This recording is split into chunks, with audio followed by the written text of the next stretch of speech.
नमस्कार साथियों। आज हम इंग्लिश पेडागोजी का एक बहुत ही important topic language learning and language acquisition को समझेंगे। सीटेट में इस विषय से हर साल प्रश्न पूछे जाते हैं। क्या आपने कभी सोचा है कि एक छोटा बच्चा बिना किसी ग्रामर की बुक पढ़े अपनी मातृभाषा इतनी आसानी से कैसे सीख जाता है, और फिर वही बच्चा स्कूल में इंग्लिश सीखने के लिए अलग से प्रयास क्यों करता है?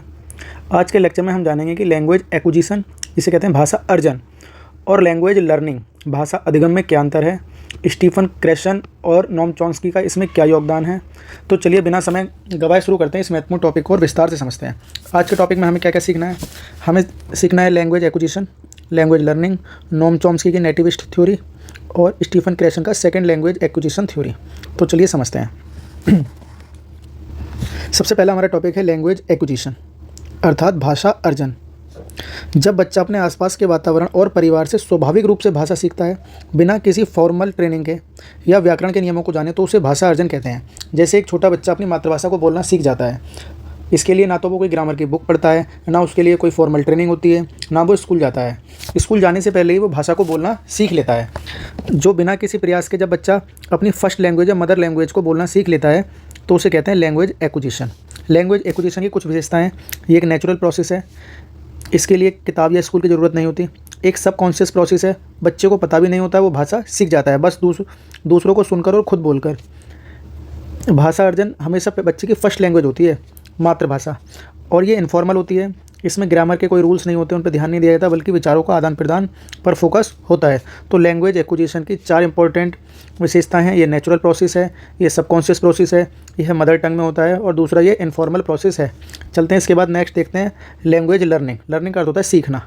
अधिगम, भाषा अधिगम क्या है? जब हम किसी भाषा को उसके रूल्स, ग्रामर और एक फॉर्मल एनवायरनमेंट में सीखते हैं तो उसे कहते हैं भाषा अधिगम या लैंग्वेज लर्निंग। लैंग्वेज लर्निंग की कुछ विशेषताएं हैं। ये एक एफर्टफुल प्रोसेस होता है, इसमें हमें खुद से प्रयास करना पड़ता है, ध्यान लगाना पड़ता है। एक कॉन्शियस प्रोसेस है, बच्चों को पूरी तरह से पता होता है कि वो एक नई भाषा सीख रहा है।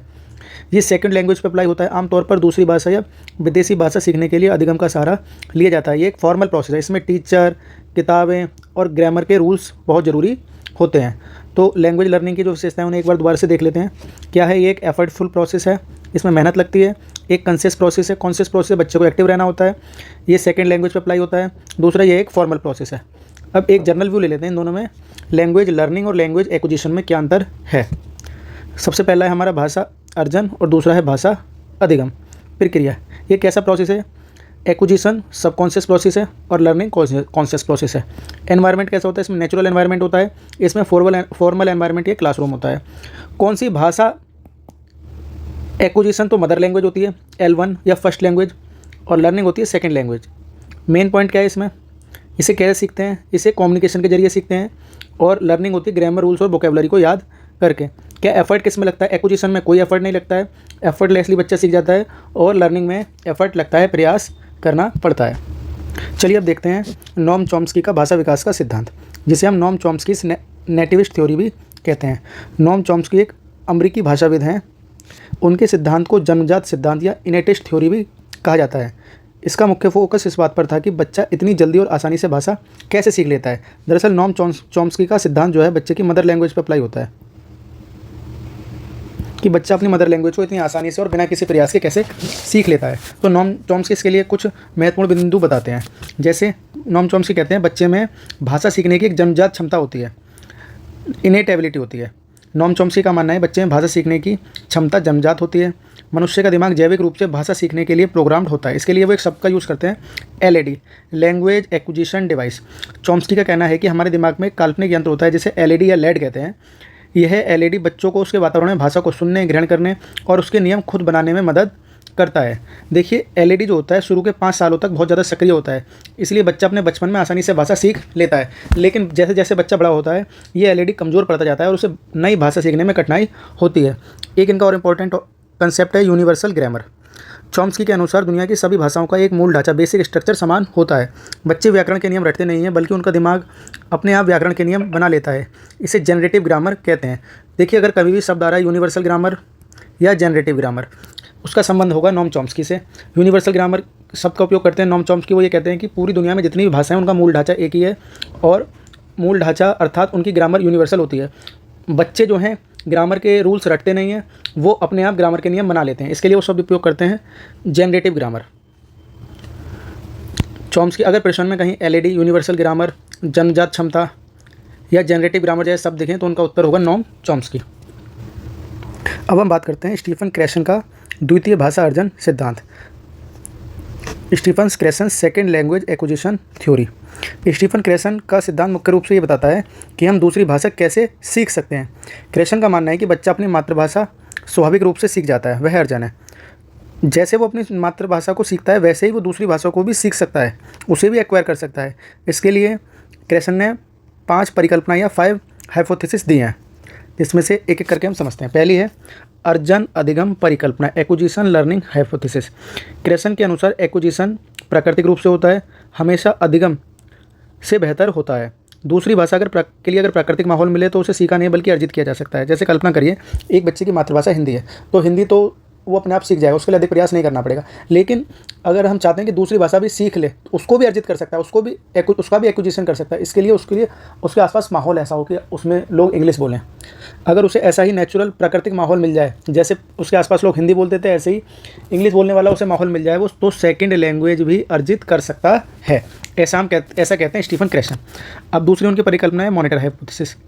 जब हम भाषा सीखते हैं तो वे हमारे दिमाग में एक चेक करने वाले या एक संपादक की तरह काम करता है। जब हम बोलते हैं तो ये मॉनिटर हमारी गलतियों को सुधारने का काम करता है। इसका ज़्यादा इस्तेमाल करने से बोलने में रुकावट या कमी आ सकती है।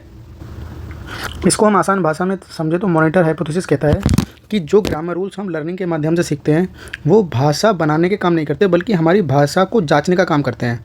जैसे हम लोग बोलते हैं लिखते हैं तो पहले भाषा एक्विजिशन के कारण आती है, फिर हमारा ग्रामर नॉलेज उसे चेक करता है कि कहीं गलती तो नहीं की है हमने, तो ये चेक करता है ग्रामर रूल्स जो हमने सीखा है वो सही है या नहीं। क्रेशन कहते हैं कि मॉनिटर तभी काम करेगा जब एक तो पर्याप्त समय हो,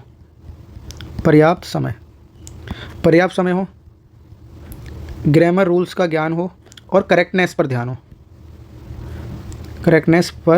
हो।